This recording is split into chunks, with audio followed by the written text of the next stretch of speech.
A sharp exchange between President Trump and Canada's Prime Minister gets people talking. A federal judge orders the U.S. to let in thousands of refugees. And if you're heading to the airport today, there's a new rule that could leave you stuck at security. Plus, today's trivia question: what's the longest living vertebrate species? The answer's at the end of the show. It's Wednesday, May 7th. This is the Flyover Podcast. Welcome to the Flyover Podcast, taking you above the noise for an unbiased, high-altitude view of today's headlines with daily coverage that's honest and refreshing. Let's cruise the news and land the facts. Good morning, I'm your host, Ayla Brown. It's already been a great week of delivering the top headlines. And by the way, thank you for all the comments on the YouTube page. I love reading them. And yes, it is really me responding. Before we dive in, a quick announcement. This month, the Flyover Podcast is proudly presented by our headline sponsor, Picasso. Founded by the team behind Zillow, Picasso is reshaping vacation home ownership and offering a unique investment opportunity. A big thanks to Picasso for supporting the show. We'll share more on how you can get involved later in the episode. All right, let's take off with the three biggest headlines of the day. Big legal news to start with. A federal judge just reinstated entry for 12,000 refugees who were previously approved to come to the U.S. The Trump administration had paused the refugee program back in January, only allowing those already en route to continue. But this new ruling overturns that, saying all refugees with confirmed travel plans before January 20th must be allowed in. The judge didn't mince words either, calling the administration's interpretation, quote, hallucinated text. Agencies now just have 7 days to start processing again. Meanwhile, in the Middle East, President Trump says the U.S. is halting military strikes in Yemen after Iran-backed Houthi rebels agreed to stop targeting American ships. The announcement follows Operation Rough Rider, 2 months of heavy U.S. airstrikes that reportedly hit over 800 targets and cut Houthi attacks by nearly 70%. Trump called it a major win for global shipping routes and hinted at a, quote, very big diplomatic update coming during his upcoming trip to the region. And if you are flying today, don't forget Real ID is now officially required at U.S. airports. Most state-issued IDs with that little gold star in the corner will do the trick, or you can still use a passport or military ID. TSA says non-compliant travelers, especially in states like New Jersey, are being pulled aside for extra screening. So double-check your wallet before heading to the airport. Any additional questions? Just head on over to the email edition of The Flyover at jointheflyover.com. Let's run through a few major political headlines that are making waves across North America and beyond. First, during a visit to the White House, Canadian Prime Minister Mark Carney made a pointed remark about national sovereignty, saying, quote, some things just aren't for sale, like Buckingham Palace. Canada is one of those things. President Trump, never one to miss a moment, shot back with a smirk and said, never say never. The exchange got plenty of chuckles, but also raised eyebrows about the unusually candid tone between allies. Meanwhile, the Supreme Court gave the Trump administration the green light, at least for now, to enforce its ban on transgender individuals serving in the military. The justices lifted a previous injunction while lower courts continue to review the case, meaning the policy can go into effect in the interim. Treasury Secretary Scott Bessent also made headlines, telling lawmakers that the U.S. is currently negotiating trade agreements with 17 of its 18 top trading partners.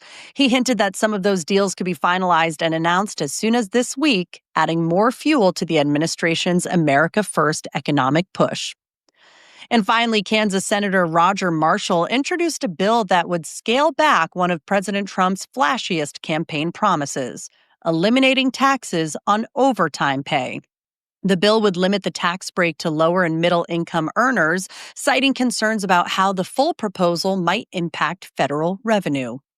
Plenty more developments are expected on these stories later this week, so stay tuned.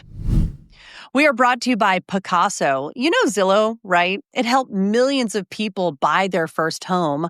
Well, the guy who co-founded Zillow, Spencer Rascoff, is at it again, this time with a company called Picasso. He's even said he wished everyday investors had the opportunity to invest in Zillow before their IPO. So here's your chance to get in on Spencer's next big hit. Picasso's reimagining the way people buy vacation homes, and it's already made serious waves. Over $1 billion in real estate transactions and $110 million in gross profits. But here's the thing. You can invest in Picasso right now, just like you would in any company you believe in. Shares are currently available at just $2.80, but that is changing on May 29th. This isn't some far-off idea. Picasso's already operating in 40-plus markets worldwide, helping everyday people co-own luxury homes in dream destinations. If you want to be a part of what could be the next big thing in real estate, head on to invest.pacaso.com to learn more. Again, that's invest.pacaso.com, or click on the link in the description below. Still to come on the flyover, a convenience store is in bankruptcy court for the second time in 2 years. A legendary NBA coach is retiring, and Wisdom Wednesday tips to make your day and relationships happier. Don't go anywhere. Let's take a look at what's happening in the world of money, markets, and big business. Pony AI stock took off on Tuesday, up 48% after the company announced a new partnership with Uber. Together, they're launching a fleet of autonomous robo-taxis in the Middle East. No drivers, just robots, and a major move for both companies in the global ride-hailing race. Meanwhile, all eyes are on the Federal Reserve this week as they kicked off a 2-day policy meeting. Most investors expect the Fed to hold interest rates steady, but everyone's watching closely for hints about what could come next, especially with inflation still making headlines. In retail news, Rite Aid is back in bankruptcy court for the second time in 2 years. The company says it plans to sell off most of its assets as part of a broader restructuring effort. It's the latest sign of struggle in the pharmacy space as they battle rising debt and shifting consumer habits. And it's a big week for DoorDash, which just dropped $1.2 billion to acquire the restaurant booking platform 7 Rooms. And that's not all. They also announced they're buying British food delivery app Deliveroo for $3.9 billion. That's 2 major deals in one day and a big signal that DoorDash is expanding far beyond food delivery. Here's a quick rundown of what moved on Wall Street yesterday.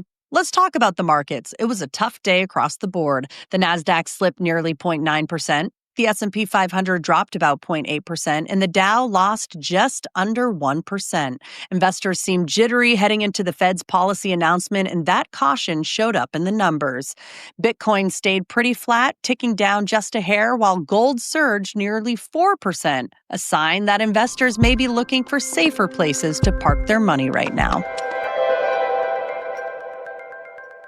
Let's get into some of the biggest stories in sports right now. The second round of the NBA playoffs has already been packed with drama. I'm talking 2 games ended on buzzer beaters, and one matchup went into a nail-biting overtime. If you missed any of the action, we got a full breakdown of where each series stands in today's newsletter. Not a subscriber yet? You can sign up for free at jointheflyover.com. Over in the NHL, the draft lottery was held on Monday night, and it's the New York Islanders who will pick first overall. The San Jose Sharks came in at number 2, and the Chicago Blackhawks will round out the top 3. All eyes are on what the Islanders will do with that top pick and which rising star they'll bring into the franchise. On the links, Rory McIlroy is sitting pretty at the top of the PGA Tour's earning leaderboard this season, raking in more than $13.3 million so far. Justin Thomas is a distant second with $6.9 million, which still isn't bad for a day at the office. And finally, a big moment in NBA history. Greg Popovich, the legendary coach of the San Antonio Spurs, has officially announced his retirement. He made the announcement at an emotional press conference surrounded by former and current players, marking the end of a truly iconic coaching era. What's your take on Popovich retiring? Leave your comments and your opinions if you're watching on YouTube or listening on Spotify in the comments section. Let's blast off into some fascinating science and technology headlines. First up, Time's about to get a little weirder. On the moon, a U.S. House committee just approved a plan to establish a lunar time zone, officially dubbed Coordinated Lunar Time, or LTC for short. The idea is to create a standardized system for all lunar missions going forward, especially as more countries and private companies head to the moon in the next decade. The bill now moves to the full House for a vote, and yes, your watch might need an interplanetary upgrade soon. Back here on Earth, a herpetologist from California has been turning himself into a human science experiment for over 20 years. He's voluntarily injected himself with snake venom more than 700 times to build immunity. And it's actually working. His blood is now being used to help develop what could become a universal anti-venom, potentially saving thousands of lives worldwide. Who would have thought? And finally, if you looked up over Utah this weekend, you might have seen a bright green fireball streaking across the sky. It was likely part of the ETA Aquarid meteor shower, and scientists believe it was a high-speed fragment from Halley's Comet. Videos of the event have been making the rounds online. You might have seen them. And yes, it was just as jaw-dropping as it sounds. Just your average day, moon clocks, snake venom superheroes, and glowing space rocks. Only here on the Flyover Podcast.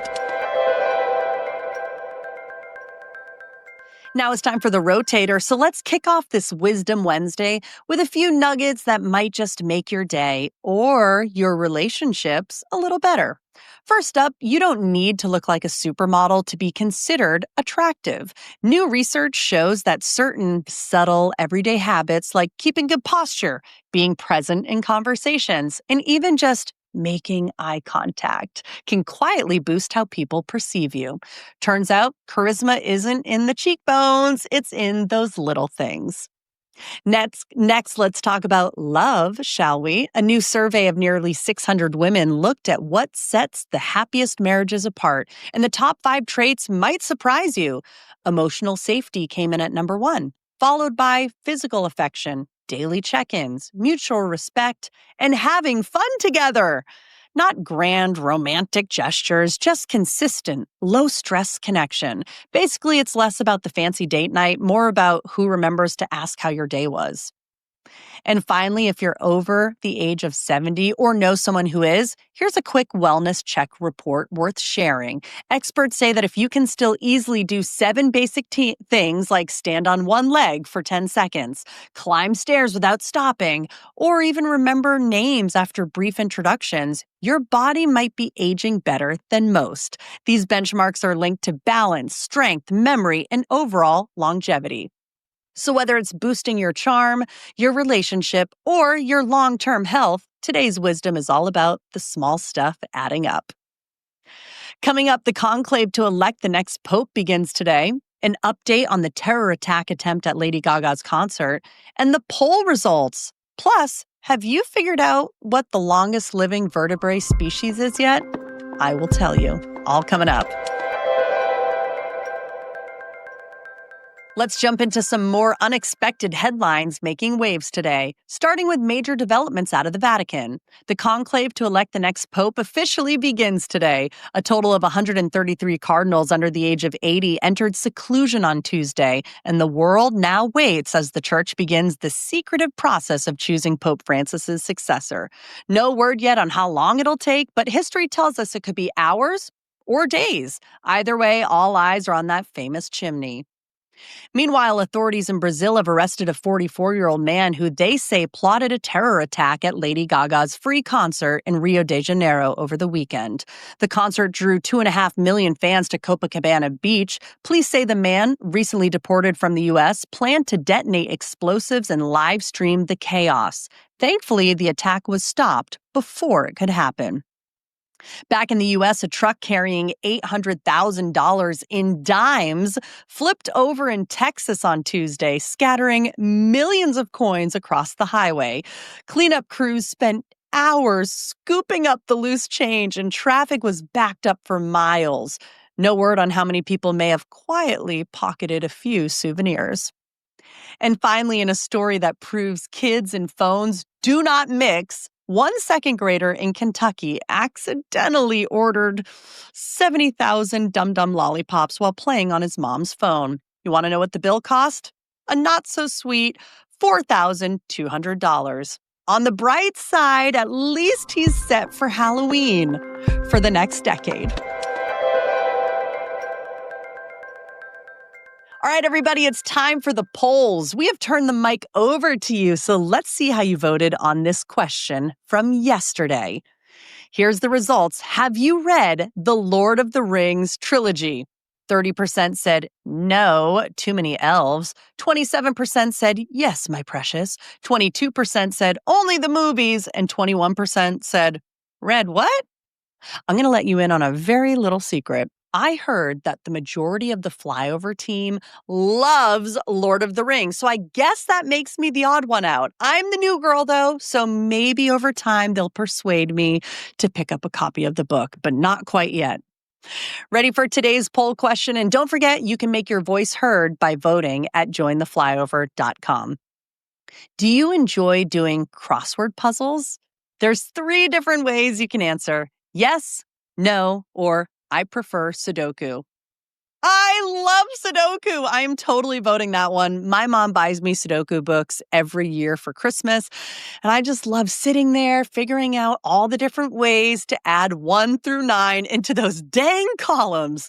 By the way, crossword puzzles have always been really hard for me. I just don't think I'm smart enough for some reason, and I can't figure out why. But maybe you are. Maybe you do love crosswords. I can't wait to read the results in tomorrow's episode.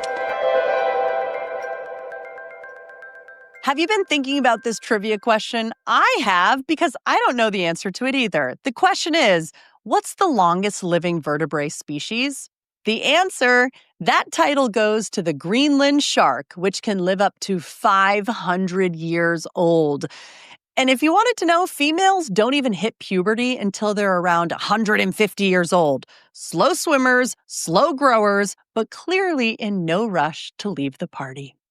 That's how I kind of am right now. That's it for today's Flyover. Thanks for cruising through the headlines with me. If you laughed, learned, or just need an excuse to avoid checking your inbox, be sure to subscribe to this podcast on YouTube, Spotify, Apple Podcasts, or wherever you tune in.